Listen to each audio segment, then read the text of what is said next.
로마서 3장 21절부터 26절 말씀. 제가 한 절 읽고 여러분이 한 절 읽고 교독하도록 하겠습니다. 이제는 율법 이외에 하나님의 한 의가 나타났으니 율법과 선지자들에게 증거를 받은 것이라. 로 말미암아 모든 믿는 자에게 미치는 하나님의 은이 차별이 없느니라. 모든 사람이 죄를 범하였음에 하나님의 영광에 이르지 못하더니 그리스도 예수 안에 있는 성령으로 말미암아 하나님의 은혜로 값없이 의롭다 하심을 얻은 자 되었느니라. 이 예수를 하나님이 그의 피로써 믿음으로 말미암는 화목 제물로 세우셨으니 이는 하나님께서 길이 참으시는 중에 전에 지은 죄를 간과하심으로 자기의 의로우심을 나타내려 하심이니 곧 이때에 자기의 의로우심을 나타내사 자기도 의로우시며 또한 예수 믿는 자를 의롭다 하려 하심이라. 아멘. 오늘 함께 예배 드리게 됨을 하나님께 감사드립니다. 사실 코로나로 인해서 예배 드리기 어려운 환경이 조성되어 있는 것이 사실입니다. 금방 끝날 것 같았던 코로나가 2년이라는 시간이 흘렀고 또 2주 전부터는 코로나 방역 4단계가 계속해서 이렇게 길어지고 있는 것을 보게 됩니다. 그런데 이럴 때 예배 드릴 수 있는 것이 감사죠. 감사입니다. 어떻게 보면 가장 어려운 예배 환경에서 두 종류의 그런 성도들의 길이 나누어지는 것 같아요. 하나는 이 같은 상황에서 이것을 이용한 어떻게 보면 이용한 거죠. 이용한 나태함으로 나타나는 그런 경우가 있고, 다른 하나는 더욱 강한 믿음의 사람으로 이렇게 변화되는 그러한 그 성도들이 있는 것 같습니다. 코로나가 우리 신앙생활에 핑계가 되지 않기를 주님의 이름으로 축복합니다. 아멘.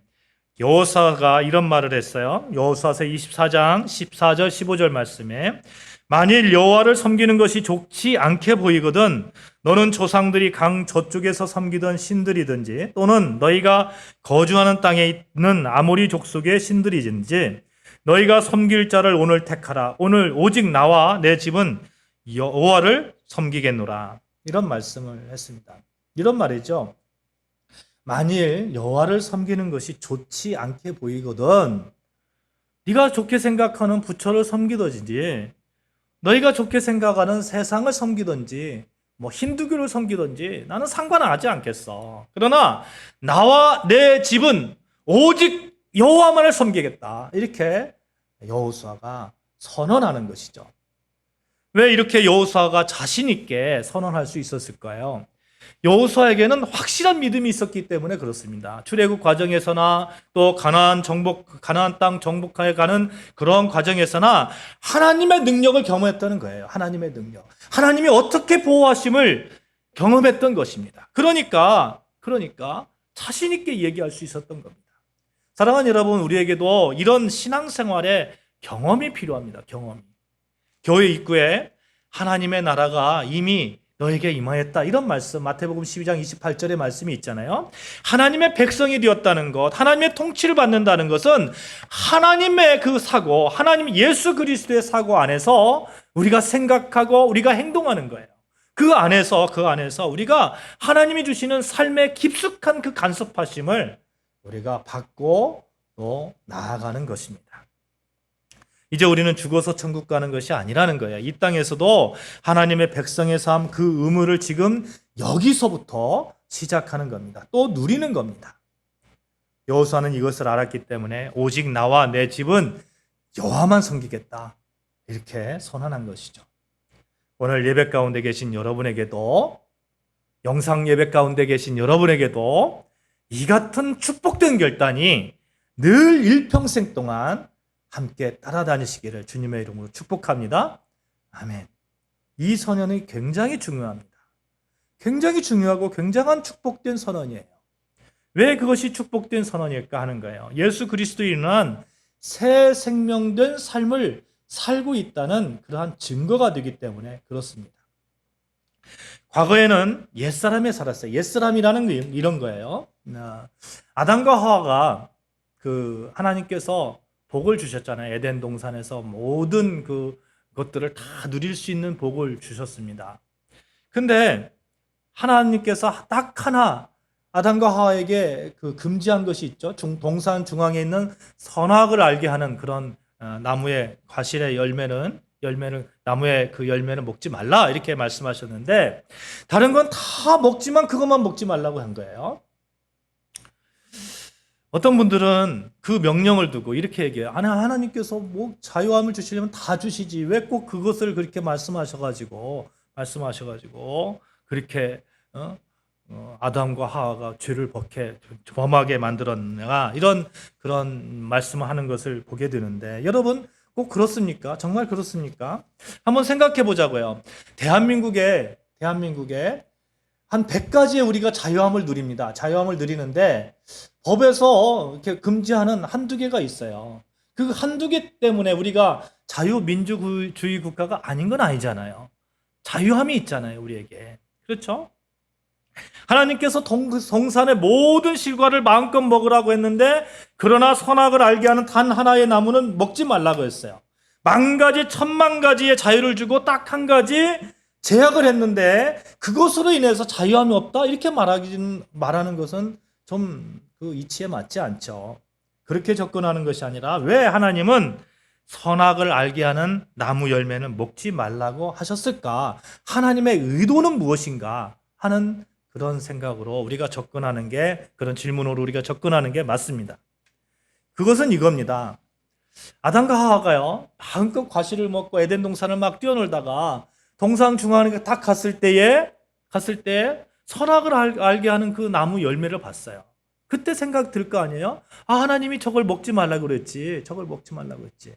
그렇지. 내가 하나님께 피조물 받은, 하나님께 지음받은 내가 피조물이지. 하나님은 이걸 원하셨던 거예요. 하나님은. 아담과 하와와 하나님과의 관계에 그 설정을 해주신 겁니다. 너는 피조물이다. 너는 피조물이다. 너는 그것을 늘 기억하면서 살아야 된다. 그런데 아담과 하와가 사단의 꾀임에 빠져서 사단이 뭐라고 꾀임을 합니까? 너 하나님처럼 될 수 있어. 하나님처럼. 그렇게 얘기를 하잖아요. 그러니까 정말 하나님처럼 되고 싶어서 자기 의를 드러내고 싶어서 그 나무의 열과를 따먹습니다. 창세기 2장 7절 말씀에 보면 이하의 말씀을 보면 아담과 하와가 선악을 알게 하는 그 나무의 열매를 먹고 난 다음에 행동한 행동들이 있어요. 첫 번째로 한 게 뭐냐면 무화과 나무 잎을 엮어서 치마를 삼았습니다. 왜 치마를 삼았을까요? 그들은 수치심을 느꼈기 때문에 그래요. 그리고 하나님의 소리를 듣고는 동산 나무 사이에 숨었어요. 왜 그랬습니까? 하나님이 어디에 있느냐고 물으니까 아담 이렇게 얘기해요. 내가 두려워서 숨었다고. 그들은 선악을 알게 하는 그런 나무 잎을 먹음으로써 나무의 열매를 먹으면서 하나님처럼 인정받고 싶었고요. 자기의 의를 드러내고 싶었고 그 사건을 위해서 평생 죄책감으로 살게 되었고 또 그 사건을 인해서 죽음을 맛보는 그러한 결과를 가져왔습니다. 그래서 우리 옛사람에는 이러한 수치심, 두려움, 자기의 죽음에 대한 공포, 과거의 상처들, 인정받고 싶은 욕구들, 죄책감 이런 것들이 복합적으로 들어가 있는 거예요. 인간을 죄 가운데 빠지게 하는 것들이 한꺼번에 밀려온 겁니다. 이것이 옛사람이에요. 이것이 끊임없이 우리에게 손짓을 하고 있습니다. 저 멀리서 두려움이 손짓을 하고 있고요. 수치심이 나에게 손짓을 하고 있고요. 한번 보세요. 한번 보십시오. 죽음이라는 것이 저 멀리서 나에게 손짓하고 있습니다. 신호를 자꾸 보내는 거예요. 이런 모든 것들이 복합적으로 나타난 것을 옛사람이다 이렇게 말씀을 드렸어요. 그런데 예수님이 십자가에서 우리의 죄를 대신 짊어지시고 죽으시고 장사되시고 부활하셨잖아요. 그 말의 의미가 이거예요. 나는 나의 수치심, 나의 죄책감, 나의 의, 죽음에 대한 공포들 모든 옛사람으로부터 이제는 나도 역시 그 옛사람을 짊어지고 골고다 언덕에 올라가서 예수님이 십자가에 그 죄를 다 그렇게 못을 박았듯이 나 역시 그 옛사람을 다 못을 박고 장사 지내고 이제 예수님이 부활하셨던 것처럼 그렇게 새 사람으로 부활한다 하는 그런 의미인 거죠. 조금도 그 옛사람에 대해서 동경함이나 아쉬움이 없습니다. 그렇습니다. 나와 내 집은 오직 여호와를 섬기겠노라. 그 가장 큰 의미는 나는 옛사람으로 사는 것이 아니라 나는 새 사람으로 살고 있다. 새로운 새 생명으로 살고 있다. 앞으로도 그렇게 살아갈 것이고 또 영원히 그렇게 살아갈 것이다. 그러한 선언이 되는 것이죠. 누구를 통해서요? 예수 그리스도를 통해서. 예수 그리스도를 통해서. 오늘 본문 25절 말씀에 이 예수를 하나님이 그의 피로써 믿음으로 말미암아 화목 제물로 세우셨으니 이렇게 말씀합니다. 하나님은 예수 그리스도를 통해서 우리를 다시금 태초에 하나님과 함께 거닐던 에덴 동산에 여러분과 저를 초대하고 있는 거예요. 초대하고 있는 거예요. 여러분과 제가 그렇게 옛사람을 벗어버리고 새 생명으로 에덴 동산에서 마음껏 자유함을 누릴 수 있도록 다시금 초대하고 있는 겁니다. 자유할 수 있고요. 당당할 수 있습니다. 많은 성경학자들이요. 한국 교회가 이렇게 성장할 수 있었던 그러한 그 배경에 계기가 있는데 평양 대부흥 운동을 이야기합니다. 1907년도에 있었던 부흥이었는데 이때 대표적인 그런 사건이 있었어요. 이 성령을 받은 수많은 사람들이 이게 회개 운동을 합니다. 여러분 성령을 받으면요 제일 먼저 튀어나오는 게 회개예요. 회개. 예수를 믿고 나면 회개 운동이 막 일어납니다. 마음속에서 회개하고 싶은 막 그런 기도가 막 나오는 거예요. 대표적으로 길선주 장로님이 이런 얘기를 하는 거예요. 나는 아간과 같은 사람입니다. 나 때문에 하나님께서 축복하실 수 없었습니다. 약 1년 전에 임종을 앞둔 친구가 나를 자신의 집에 불러 부탁했습니다. 길장로, 나는 곧 세상을 떠날 것 같소. 내 안에는 그만한 능력이 없으니 자네가 내 재산을 정리해주면 좋겠소. 난 그 부인의 재산을 관리하던 중 욕심에 겨워 부인의 돈 100달러를 사취했습니다. 나는 하나님의 일을 방해했습니다. 내일 아침에는 그 돈을 미망인에게 돌려드리겠습니다. 장로님이에요, 장로님. 장로님이 많은 사람들 앞에서 내가 도둑질했습니다. 도둑질했습니다. 이렇게 회개하는 거예요. 이 길장로님의 보여준 통안의 회개 때문에 그 수많은 사람들이 그걸 필두로 해서 수많은 사람들이 뭐 외국인 선교사뿐만 아니라 거기에 있던 성도들 막 계속 나와서 앞다투어서 자신의 죄를 회개하는 통성기도를 이렇게 올렸다고 하잖아요. 어떤 사람은 도둑질한 것을, 어떤 사람은 차마 말 못할 강도질을 한 것을. 여러분 한번 생각해 보자고요. 얼마나 쑥스러울까요? 얼마나 쑥스러울까요? 그런데 이게 까발리고 있는 거예요. 내가 도둑질했다고, 내가 간음했다고. 말이 쉽지 그렇게 지금 할 수 있습니까? 그들이 그렇게 할 수 있었던 결정적인 이유는 그들이 예수 안에서 이미 새로운 사람으로 변화되었기 때문입니다. 그 확실함이 있었기 때문에 그래요. 더 이상 수치심에 시달릴 필요도 없고, 더 이상 과거의 상처에 매달릴 필요도 없고, 더 이상 죽음에 대한 공포에 시달릴 필요도 없고, 두려움, 자기의 인정받고 싶은 욕구들 이런 것들에 해방되었기 때문에 가능했던 거예요. 가능했던 거예요. 한마디로 완전히 새로운 사람이 되었던 것입니다. 그래서 요한복음 8장 32절에 진리가 너희를 자유케 하리라 라는 말씀이 있잖아요. 진리가 너희를 자유케 하리라. 진리가 무엇이에요? 예수님이잖아요. 예수님이 나는 곧 길이요 진리요 생명이니 이렇게 말씀하시잖아요. 이제는 예수로 말미암아서 우리는 완전히 새로운 사람으로 변화되었고 과거로부터 자유함을 얻었습니다. 그러니 과거의 자신을 까발릴 수 있는 것, 용서를 구하고 앞으로 어떤 삶을 살 것인지 만천하 앞에서 결단했던 것입니다. 이제 그들은 예수로 말미암아 하나님을 섬길 수 있는 완전하고 불가항력적이고 영원한 길이 열리게 되었던 거예요. 오늘 같이 예배드리시는 여러분 모두 예수로 인해서 하나님을 온전히 섬기는, 그래서 옛사람으로부터 완전히 자유함을 얻는 여러분과 저 되어지시기를 주님의 이름으로 축복합니다. 아멘. 그렇다고 뭐 아무 데나 가가지고 내가 이런 죄를 졌어요. 뭐 이렇게 뭐 여러분의 그런 것들을 다 까발리라는 얘기는 아니에요. 할 사람한테 해야죠.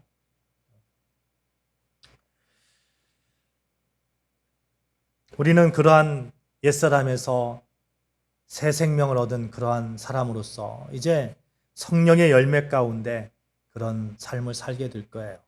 성령의 열매는 뭐죠? 사랑과 희락과 화평과 오래 참음과 자비와 양성과 충성과 온유와 절제입니다. 이 가운데 우리가 살게 될 것입니다.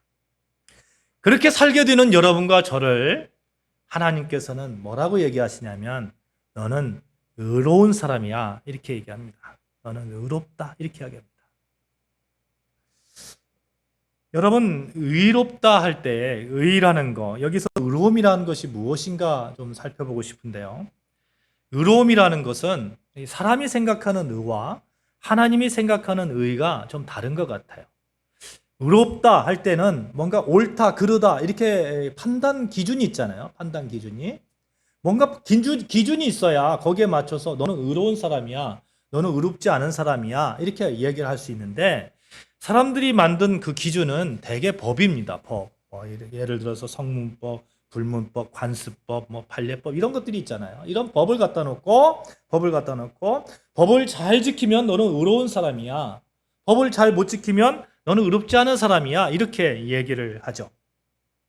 그런데 이 사람들이 만든 그 기준이 이 법에 의한 기준이 나에게 유리한 방향으로 해석하기 쉽다는 거예요. 그렇잖아요. 그래서 내로남불이라는 말이 있잖아요. 인간이기 때문에 어쩔 수 없어요. 똑같은 법이라도 나한테 유리하게끔 자꾸 해석해 나가는 거예요. 그러면 유대인들은 어떤 기준이 있었을까요? 유대인들도 기준이 있었죠. 옳다, 그러다, 너는 의로운 사람이야 라고 할 때에 그 기준이 있었습니다. 유대인들에게는 기준이 율법이었어요. 율법. 모세 오경에 총 613가지의 율법이 있다고 하는데 이런 거죠. 구렛나루를 밀어서는 안 된다. 남자도 여자의 옷을 입어서는 안 된다. 율법을 써서 간직하고 살아야 된다. 이런 것들이에요. 근데 이런 것들이 유대인들 중에는 아주 잘 지킨 사람들이 있었어요. 누구입니까? 바리새인들이에요. 바리새인들. 하나도 빠짐없이 잘 지켰습니다. 그런데 예수님이 뭐라고 말했어요? 바리새인들에게 이 독사의 자식들아 이렇게 얘기합니다. 그러니까 바리새인들이 생각하고 있는 의의 기준과 예수님이 생각하고 있는 의의 기준이 다른 거예요. 예수님은 바리새인들에게 바리새인은 나는 의롭다 이렇게 얘기하는데 예수님은 의롭지 않다고 얘기하는 거예요. 저주를 퍼붓습니다. 여러분 한번 생각해 보세요. 613가지의 율법을 다 지켰다고 한번 생각을 해봅시다. 그러면 제가 만약에 그렇게 지켰다고 생각하면 저의 눈에는 뭐가 보일까요? 안 지킨 사람들만 보이는 거예요. 안 지킨 사람들만. 안 지킨 사람들이 보이면 제가 어떻게 제 마음속에 어떤 생각이 들까요? 그 사람을 정죄하는 거예요. 그 사람. 너는 왜 안 지켜? 왜 안 지켜? 이러는 거죠. 또 나는 어떤 생각이 들까요? 나의 교만은 그냥 하늘을 치솟는 거예요. 하늘을. 요즘 마스크 쓰고 다니잖아요. 우리가 마스크 잘 쓰고 다니잖아요. 근데 마스크 안 쓴 사람이 우리 잘 보입니까? 안 보입니까? 잘 보이잖아요. 잘 보이잖아요. 사람이 그런 거예요. 사람이. 내가 뭔가 잘 지켰다고 생각하면 잘 지키지 않은 사람에 대해서 금방 정죄하는 겁니다.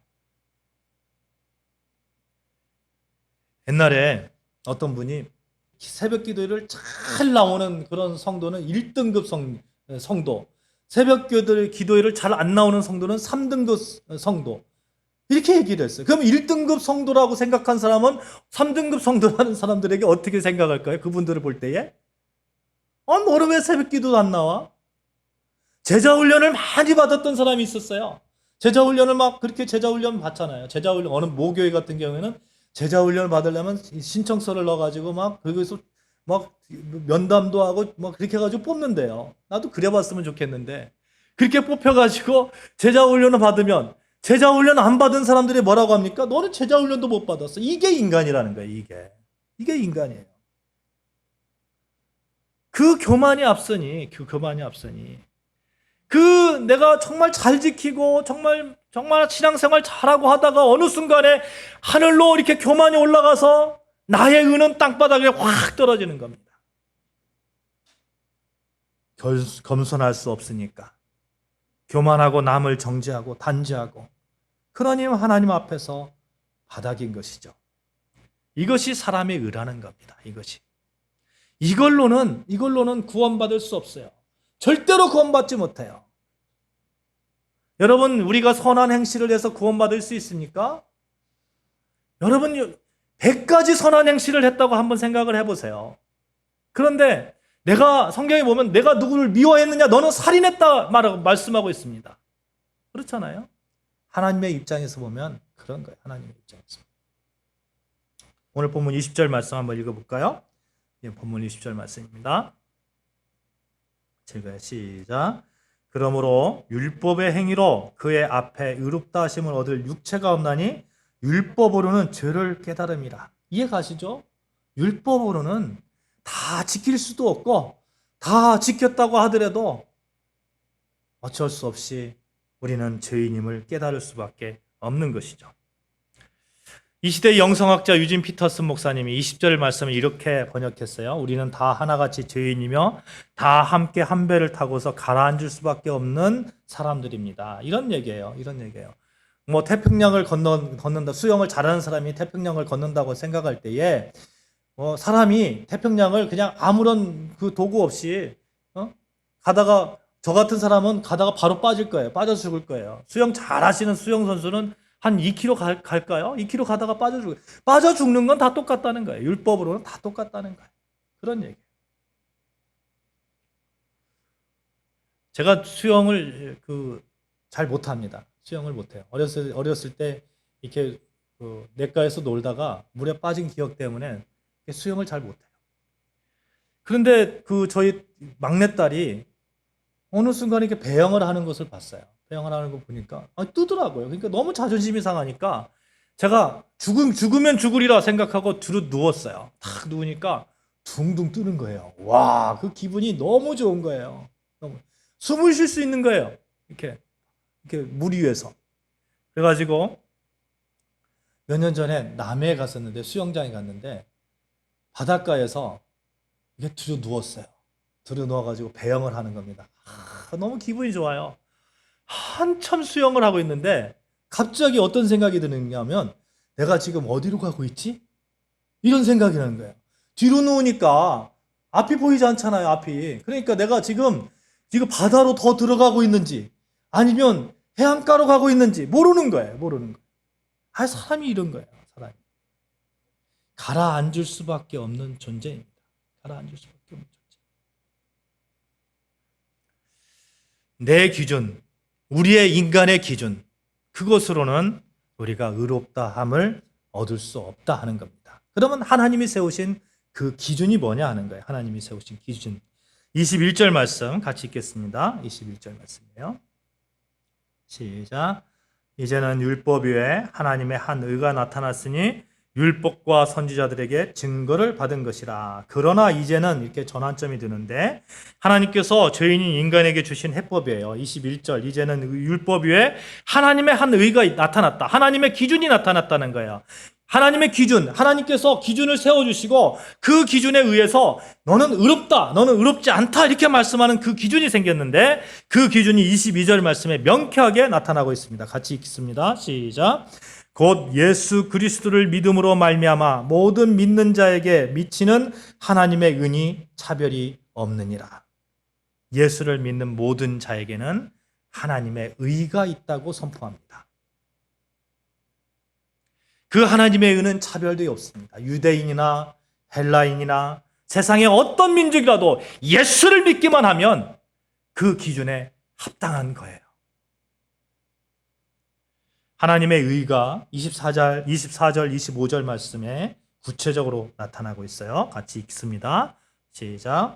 그리스도 예수 안에 있는 속량으로 말미암아 하나님의 은혜로 값없이 의롭다 하심을 얻은 자 되었느니라.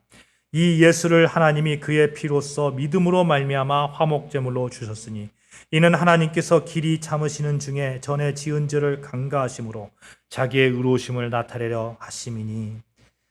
하나님께서 예수님을 화목제물로, 그의 피로써 우리를 하나님과 화해할 수 있는 화목제물로 삼으셨다는 거예요. 사랑하는 여러분, 이것을 신학자들은 의를 전가했다 이렇게 표현을 해요. 의를 전가했다. 전가라는 말은 이런 거예요. 그냥 뭐 한마디로 얘기해서 계좌이체했다 이런 얘기예요. 아무것도 제가 한 거 없는데 누군가 그냥 저의 통장에 계좌이체한 거예요. 은혜잖아요, 은혜. 그냥 선물이고.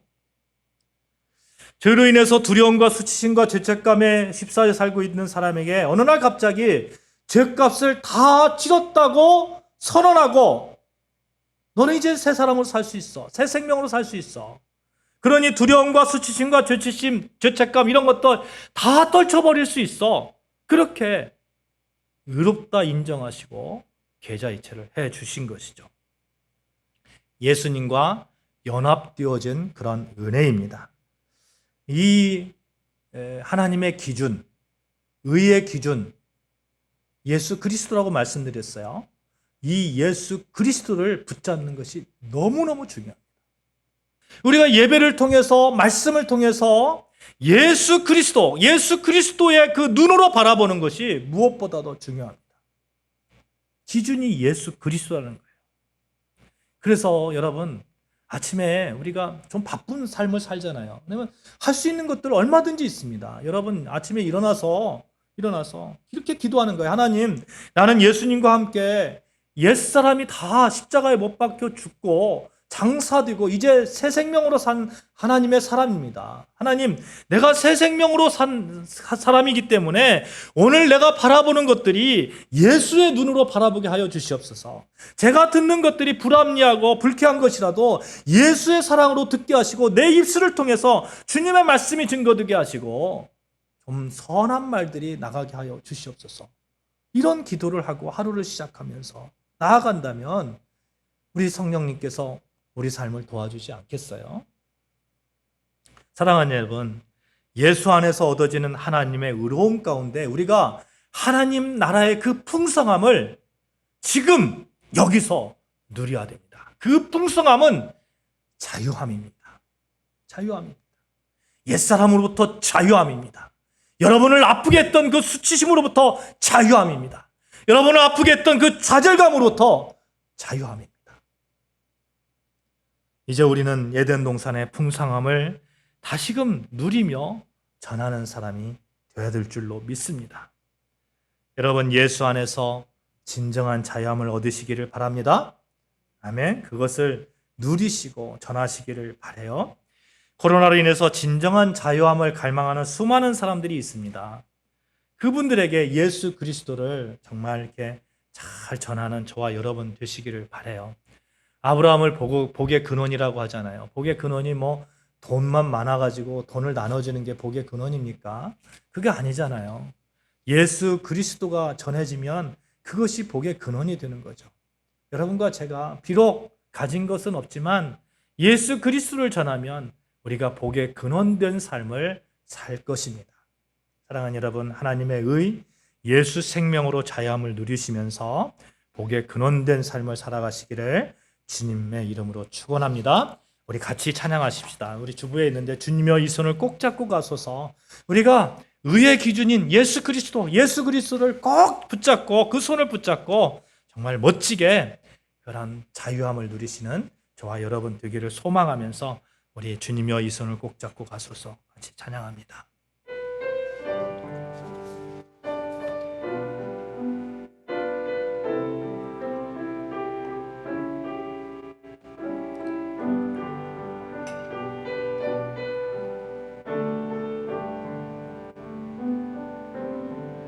주님여 이 손을 꼭 잡고 가소서. 약하고 피곤한 이 몸은 폭풍을 감소 해치사 빛으로 손잡고 날 인도하소서. 인생이 힘들고 고난이 겹칠 때 주님여 날 도와 주소서. 외치는 이 소리 귀 기울이시사 손잡고 날 인도하소서.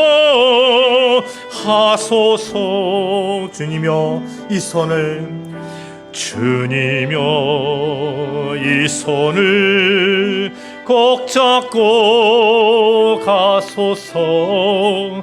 약하고 피곤한 이 몸을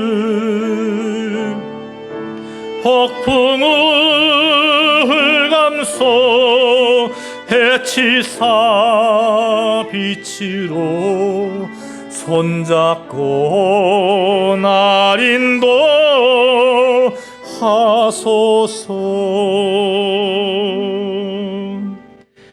하나님 아버지,